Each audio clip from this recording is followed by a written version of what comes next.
اسلامی جمہوریہ پاکستان قائد اعظم محمد علی جناح کی مسلسل محنت و کوشش کا نتیجہ بن کر منصہ شعور پر طلوع ہوا۔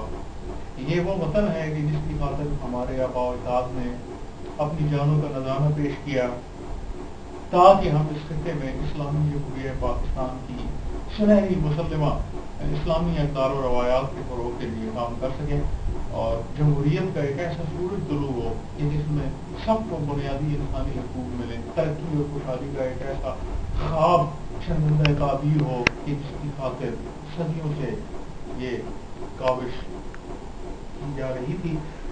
آج ہماری اس مختصر سی نشست میں مہمان خصوصی جناب چودھری عنایت اللہ صاحب ہیں۔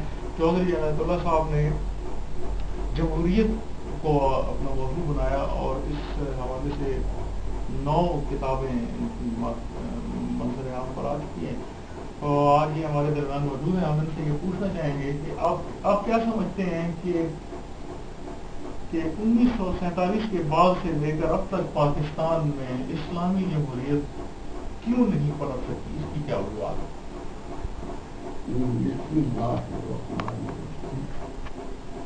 مجھے آپ سے تھوڑے سے سوال کر یا 9 میں پیش کر سکتے ہیں۔ کیا ہم قرآن کو بدل سکتے ہیں؟ نہیں۔ کیا ہم قرآن کے آئین کو بدل سکتے ہیں؟ نہیں۔ کیا ہم قرآن کے منصوبے کو بدل سکتے ہیں؟ نہیں۔ کیا ہم جو کہا جاتا ہے اس کو ہم بدل سکتے ہیں؟ کیا ہم نظام حیات بدل سکتے ہیں؟ اگر ہم نہیں بدل سکتے تو یہ مغربی جمہوریت جو ہے اس کا تو یہ ایک الگ خیال ہے مغرب کے دانشوروں کا، فلسفیوں کا۔ یہ ہے of the people, for the people, by the people, جو اسلام کی تھیوری کے بالکل مناسب ہے۔ وہاں کا نظام جو ہے اس سے بالکل متضاد ہے۔ اگر یہ قرآن کا نہیں منشور جو انہوں نے 14 جماعتوں نے، سیاسی جماعتوں نے منشور 14 قائم کیے ہیں، بنائے ہیں، اگر اس کا تعلق دین کے ساتھ نہیں ہے تو پہلے ان سے پوچھ لیا جائے کہ کیا یہ مسلمان کہلا سکتے ہیں اسلام کو، قرآن کو چھوڑ کر اس کے علاوہ اپنے منشور تیار کر کے جمہوریت کی، مغربی جمہوریت کی روشنی میں ایک نظام حکومت قائم کرنا کیا جائز ہے؟ اگر یہ جائز نہیں ہے تو پھر یہ بتاؤ کہ ان کا کیا نام رکھا جائے، کہ ان کو مسلمان کہا جائے، اسلام کے باغی کہا جائے، ان کو منافق کہا جائے یا مسلمان کہا جائے؟ یہ آپ لوگ اہل وطن ان کے سے پوچھ لیں، جو یہ نام اپنا بتائیں اس نام سے ان کو بتا دیں۔ پچھلی بات تو یہ ہے جمہوریت جو ہے دراصل مغربی اذہان کی پیدا کرتا ایک ایسی آئیڈیالوجی ہے جس کے تحت، جس کی روشنی میں یہ مغرب کے حکمران حکومتیں بناتے ہیں۔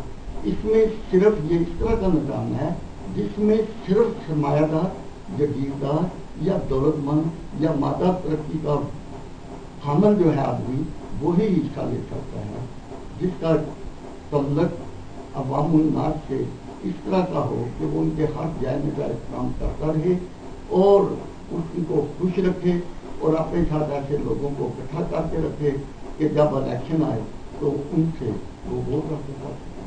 اور ووٹ جو ہیں وہ بھی کس لحاظ سے لیں، وہ اس طرح دیکھ لو کہ اگر ایک MNA کے حلقے میں 1 لاکھ ووٹ ہے تو اس میں سے 14 جماعتیں کھڑی ہوتی ہیں، 60% عموماً ووٹ ہی نہیں ڈالا جاتا، جو اوریجنل ووٹ ہوتے ہیں ان سے 60% نفی کرتے ہیں اس جمہوریت کے نظام کی ویسے ہی، اور جو 40% رہ جاتے ہیں، 40% رہ جاتے ہیں، ان میں فرض کرو 1 لاکھ ووٹ پول ہوا ہے تو ان میں سے 14 جماعتوں نے مختلف ووٹ لے لیے ہیں، اور اگر ایک آدمی 20,000 ووٹ لے کر کامیاب ہو جاتا ہے دوسری جماعتوں کے پاس، اور وہ لوگ جنہوں نے اس میں حصہ نہیں لیا وہ 80% ووٹ بنتے ہیں، تو یہ بتاؤ ایک آمد و تیار اس کو کیا کرتے ہوتا ہے، وہ جو بہترین دولت والا ہوگا، جو بہترین اس نظام کا رکن ہوگا، جو مال و دولت اس پر خرچ کرتا ہوگا، جو آدمی اپنے پاس چند گنڈے، چند پیروکار، چند حکومتی ٹولے کے لوگ ہیں جن کو وہ بینیفٹ پہنچاتا رہا ہوگا، وہ اتنے بڑے حلقے میں اس کی مدد و معاونت کریں گے. اور اس طرح جو بہتر ڈاکٹر ہوگا، جو بہتر غیر انسانی فعل کا حامل ہوگا، جو دین سے کافی دور ہوگا، وہ کامیابی حاصل کرے گا. لیکن وہ تو ایک آمر تیار ہوگا. 20% سے یہ کبھی بھی نہیں، اور اسلام اس کے بالکل متضاد نتیجہ پیش کرتا ہے. اس میں اپوزیشن لیڈر کوئی نہیں ہے. اس میں تو چناؤ کا طریقہ یہاں تو صرف پیسے کا ہے نا، جو پیسہ خرچ کر لیتا ہے، جو ایڈورٹائزمنٹ کر لیتا ہے، جو ذرائع ابلاغ کو استعمال کر لیتا ہے، جو اپنے کارکنوں کو اچھے پیسے دے سکتا ہے، جو خرید و فروخت کر سکتا ہے ووٹوں کی، وہ کامیاب ہو جاتا ہے. جو دھاندلی کر سکتا ہے، جو حکومت کی سرپرستی میں الیکشن جیت سکتے ہیں، وہ الگ لوگ ہیں. تو ان میں نمبر کتنے لینے ہوتے ہیں؟ وہ 1 لاکھ میں سے 60% تو ویسے ہی حصہ نہیں لیتا، اور 40% جو بقایا ووٹ رہتے ہیں فرض 1 لاکھ ووٹ میں سے اگر کوئی 20,000 لے جاتا ہے تو وہ ایک آمد تیار ہوتا ہے. اس طرح ملک میں اپنے حقوں کے چنے ہوئے تمام آمد جو ہیں وہ اسمبلیوں میں پہنچ جاتے ہیں. ان کے پاس ان کے علاوہ کوئی الیکشنوں میں ان الیکشنوں میں حصہ نہیں لے سکتا، نہ ہی وہ کوئی عوامی لیڈر وہاں کا حاصل کر سکتا ہے. میں یہ سمجھتا ہوں کہ آپ نے ایک مخصوص طبقے کی اجارہ اور اس کے تسلط کے حوالے سے جی بالکل جناب. یہ جو آپ نے بات کی کہ ایک خاص طبقہ، یہ تقریباً 6,000 آدمی کا ایک ٹولہ ہے جو بار بار الیکشن میں حصہ لیتا ہے. بار بار الیکشن انہی کے خانوادے، ان کی نسلوں کا ایک وراثت نامہ بن چکا ہوا ہے. ان کے علاوہ کوئی غریب آدمی کی اس الیکشن میں کھڑے ہونے کی شکت ہی نہیں کوئی غریب آدمی رکھ سکتا کہ اس کے پاس اتنے اخراجات ہوں. اور اتنے وہ بدترین لوگ جو ہیں وہ الیکشن میں حصہ لیتے ہیں، اور وہ ان میں سے جو سب سے بدترین ہے وہ الیکشن جیت کر اسمبلی میں پہنچ جاتا ہے. پھر ان میں سے جو سب سے بدترین ہے وہ وزیر بن جاتا ہے. وہ وزیروں، مشیروں، سفیروں کی دنیا آباد ہو جاتی ہے.